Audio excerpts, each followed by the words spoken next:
1 ಸಮುವೇಲನು 10ನೇ ಅಧ್ಯಾಯ 20 ಹಾಗೂ 21ನೆಯ ವಾಕ್ಯಗಳು. ಸಮುವೇಲನು ಇಸ್ರಾಯೇಲ್ಯರ ಎಲ್ಲ ಕುಲಗಳನ್ನು ಸಮೀಪಕ್ಕೆ ಕರೆದಾಗ ಬೆನ್ಯಾಮೀನ್ ಕುಲಕ್ಕೆ ಚೀಟು ಬಿದ್ದಿತು. ಆ ಕುಲದ ಗೋತ್ರಗಳನ್ನು ಬರಮಾಡಿದಾಗ ಮಟ್ರಿಯ ಗೋತ್ರದಲ್ಲಿ ಕೀಷನ ಮಗನಾದ ಸೌಲನಿಗೆ ಚೀಟು ಬಿದ್ದಿತು. ಅವನನ್ನು ಹುಡುಕಲು ಅವನು ಸಿಕ್ಕಲಿಲ್ಲ. ಈ ವಾಕ್ಯದಲ್ಲಿ ದೇವರು ಇಸ್ರಾಯೇಲ್ಯರ ಮೇಲೆ ಒಬ್ಬ ಅರಸನನ್ನು ನೇಮಿಸುತ್ತಿರುವಂಥ ಸಮಯದಲ್ಲಿ ನಡೆದಂಥ ಘಟನೆಗಳನ್ನು ವಿವರಿಸಲಾಗಿದೆ.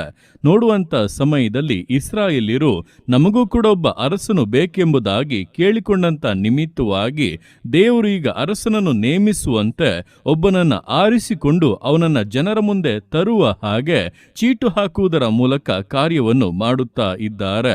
ಸಮುವೇಲನು ಇಸ್ರಾಯೇಲ್ಯರ ಎಲ್ಲ ಕುಲದವರನ್ನು ಸಮೀಪಕ್ಕೆ ಕರೆದು ಚೀಟು ಹಾಕಿದಾಗ ಬೆನ್ಯಾಮೀನರಿಗೆ ಅದು ಬಿದ್ದಿತು. ಅದರ ನಂತರ ಬೆನ್ಯಾಮೀನ್ ಕುಲದ ಗೋತ್ರಗಳನ್ನು ಬರಮಾಡಿದಾಗ ಅದರಲ್ಲಿ ಮಟ್ರಿ ಗೋತ್ರದಲ್ಲಿ ಕೀಷನ ಮಗನಾದ ಸೌಲನ ಹೆಸರಿನಲ್ಲಿ ಆ ಚೀಟು ಬಿದ್ದಿತು. ಆದರೆ ಸೌಲನಲ್ಲಿ ಹುಡುಕುವಾಗ ಅವನಾದರೂ ಸಿಕ್ಕಲಿಲ್ಲ. ಆದರೆ ಸಮುವೇಲನು ಅವನಿಗೋಸ್ಕರ ದೇವರ ಮುಂದೆ ಪ್ರಾರ್ಥನೆ ಮಾಡಿ ಆ ವ್ಯಕ್ತಿ ಇಲ್ಲಿಗೆ ಬರುವನ ಎಂಬುದಾಗಿ ಕೇಳುವಾಗ ದೇವರು ಅವನಿಗೆ ಅವನು ಬಂದಿದ್ದಾನೆ, ಇಗೋ ಸಾಮಾನುಗಳಲ್ಲಿ ಅಡಗಿಕೊಂಡಿದ್ದಾನೆ ಎಂಬುದಾಗಿ ಉತ್ತರ ಕೊಟ್ಟನು. ಕೂಡಲೇ ಅವನನ್ನು ಹುಡುಕುವಾಗ ಅವನು ಸಿಕ್ಕಿದನು. ನಂತರ ಅವನನ್ನು ಇಸ್ರಾಯೇಲ್ಯರ ಮುಂದೆ ನಿಲ್ಲಿಸಿ ಅರಸನನ್ನಾಗಿ ಅಭಿಷೇಕಿಸಲಾಯಿತು.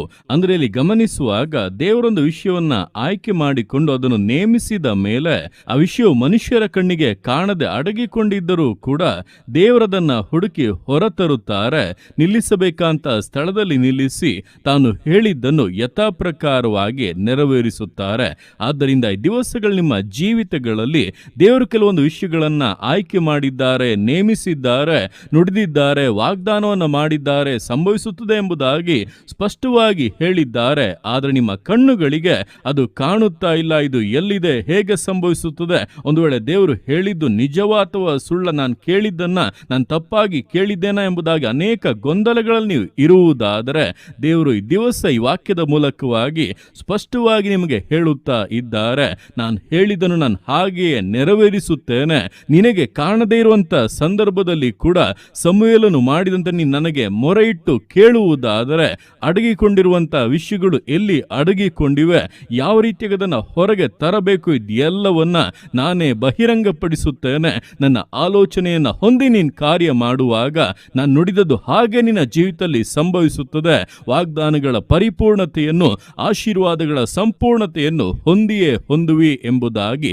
ಆದ್ದರಿಂದ ಈ ದಿವಸಗಳಲ್ಲಿ ಒಂದು ವೇಳೆ ನಿಮ್ಮ ಜೀವಿತದ ಅವಸ್ಥೆ ಈ ರೀತಿಯಾಗಿ ಇರುವುದಾದರೆ ಎಲ್ಲೋ ದೇವರು ಹೇಳಿದ್ದಾರೆ, ಆದರೆ ಅದನ್ನು ಕಾಣುವುದಕ್ಕೆ ಸಾಧ್ಯವಾಗುತ್ತಾ ಇಲ್ಲ, ಹೇಗೆ ಸಂಭವಿಸುತ್ತದೆ ಎಂಬಂತ ಪ್ರಶ್ನೆಗಳು ನಿಮ್ಮಲ್ಲಿ ಎದ್ದಿರುವುದಾದರೆ ಈ ದಿವಸ ನಿಮ್ಮ ಪ್ರಾರ್ಥನೆಯನ್ನು ಮುಂದುವರಿಸಿ ದೇವರು ನೀವು ಹೇಳಿದ್ದು, ನೀವು ನೇಮಿಸಿದ್ದು, ಸ್ಪಷ್ಟವಾಗಿ ಪ್ರಕಟಿಸಿದ್ದು ಎಲ್ಲಿದೆ, ಅದು ಎಲ್ಲಿ ಅವಿತುಕೊಂಡಿದೆ, ನನ್ನ ಕಣ್ಣುಗಳು ಎಲ್ಲಿ ಅದನ್ನು ಕಾಣಬೇಕೆಂಬುದಾಗಿ ದೇವರ ಮುಂದೆ ಬೇಡುವುದಾದರೆ ದೇವರು ನಿಶ್ಚಯವಾಗಿ ಉತ್ತರವನ್ನು ಕೊಡುತ್ತಾರೆ. ಆ ವಿಷಯದಲ್ಲಿ ಕರ್ತನು ಹೇಳಿದಂತ ಬಿಡುಗಡೆಯನ್ನು ಖಂಡಿತ ಹೊಂದುತ್ತೀರಾ.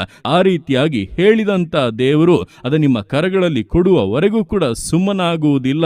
ನೀವು ಕೂಡ ಸುಮ್ಮನಾಗದೆ ಎಡಬಿಡದೆ ಪ್ರಾರ್ಥನೆ ಮಾಡುವುದಾದರೆ ನಿಶ್ಚಯವಂತ ಮೇಲುಗಳನ್ನು ಹೊಂದುತ್ತೀರಾ ಎಂಬುದನ್ನು ತಿಳಿದು ದೇವರ ಕರಗಳಲ್ಲಿ ಸಮರ್ಪಿಸಿ ವಿಧೇಯತೆಯಿಂದ, ದೃಢತೆಯಿಂದ, ನಂಬಿಗಸ್ತತೆಯಿಂದ ವಿಶ್ವಾಸ ಜೀವಿತಗಳನ್ನು ಮುನ್ನಡೆಸೋಣ. ದೇವರ ಕರಗಳಲ್ಲಿ ಸಮರ್ಪಿಸಿ ಪ್ರಾರ್ಥಿಸೋಣ.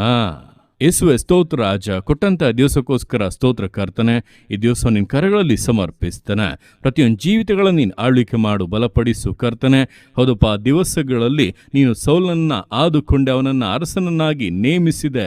ಆದರೆ ಚೀಟು ಹಾಕುವಂತ ಸಮಯದಲ್ಲಿ ಸೌಲನಾದರೂ ಅಪ್ಪ ಸಾಮಾನುಗಳ ಮಧ್ಯೆಯಲ್ಲಿ ಅಡಗಿಕೊಂಡಿದ್ದನು.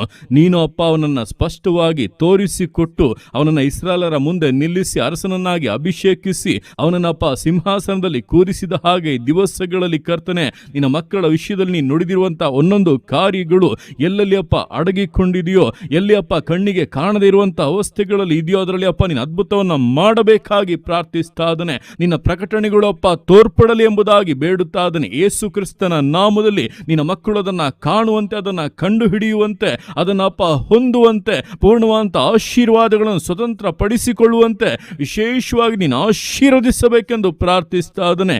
ಯೇಸು ಕ್ರಿಸ್ತನ ನಾಮದಲ್ಲಿ ವಾಗ್ದಾನಗಳನ್ನು ನೋಡುವಂತೆ ಕಣ್ಣುಗಳು ತೆರೆಯಲ್ಪಡಲಿ, ಆಲೋಚನೆಗಳು ತೆರೆಯಲ್ಪಡಲಿ. ಯೇಸು ಕ್ರಿಸ್ತನ ನಾಮದಲ್ಲಿ ಪರಿಪೂರ್ಣವಂತ ಮೇಲುಗಳು ಜೀವಿತಗಳಿಗೆ ಉಂಟಾಗಲಿ, ಆಶೀರ್ವಾದ ಜೀವಿತಗಳಿಗೆ ಉಂಟಾಗಲಿ, ಬಿಡುಗಡೆ ಸಂಭವಿಸಲಿ, ಆರೋಗ್ಯವು ಅನುಗ್ರಹಿಸಲ್ಪಡಲಿ. ಕರ್ತನ ಒಂದೊಂದು ವಾಗ್ದಾನಗಳು ಕೂಡ ಯಥಾಪ್ರಕಾರವಾಗಿ ನೆರವೇರಲಿ ಯೇಸು ಕ್ರಿಸ್ತನ ನಾಮದಲ್ಲಿ. ಸೇವೆಯನ್ನು ವಿಸ್ತರಿಸು ಕರ್ತನೆ, ಸೇವೆಯನ್ನು ನೆಲೆಗೊಳಿಸೋಪ. ನಿನ್ನ ಅಧಿಕಾರದ ಪ್ರಭಾವ ಕರ್ತನೆ ಪ್ರತಿಯೊಂದು ಜೀವಿತಗಳಲ್ಲೂ, ಕುಟುಂಬಗಳಲ್ಲೂ, ಸೇವೆಗಳಲ್ಲೂ ತೋರ್ಪಡಲಿ ಎಂಬುದಾಗಿ ಪ್ರಾರ್ಥಿಸ್ತಾ ಇದ್ದಾನೆ. ನಿನ್ನ ಅರ್ಥವಾಗಿ ಮಾಡುವಂತ ನಿನ್ನ ಪ್ರೀತಿಗೋಸ್ಕರ, ಕೃಪೆಗೋಸ್ಕರ ನಿನಗೆ ಸ್ತೋತ್ರಗಳು. ಪ್ರತಿಯೊಂದು ಜೀವಿತಗಳನ್ನ ಅಪ್ಪ ನಿನ್ನ ಕರಗಳಲ್ಲಿ ಸಮರ್ಪಿಸ್ತಾ ಇದ್ದಾನೆ. ಆಶೀರ್ವದಿಸು, ಮಾನಿಸು, ಘನಪಡಿಸು. ಎಲ್ಲ ನಿನ್ನ ಕರಗಳಲ್ಲಿ ಸಮರ್ಪಿಸಿ ಎಲ್ಲ ಸುತ್ತಿಗನ ಮಾನ್ಮಳಿನೊಬ್ಬನಿಗೆ ಸಲ್ಲಿಸಿ ಯೇಸುವಿನ ನಾಮದಲ್ಲಿ ಬೇಡ್ತೇನೆ ತಂದೆಯೇ. ಆಮೇನ್, ಆಮೇನ್.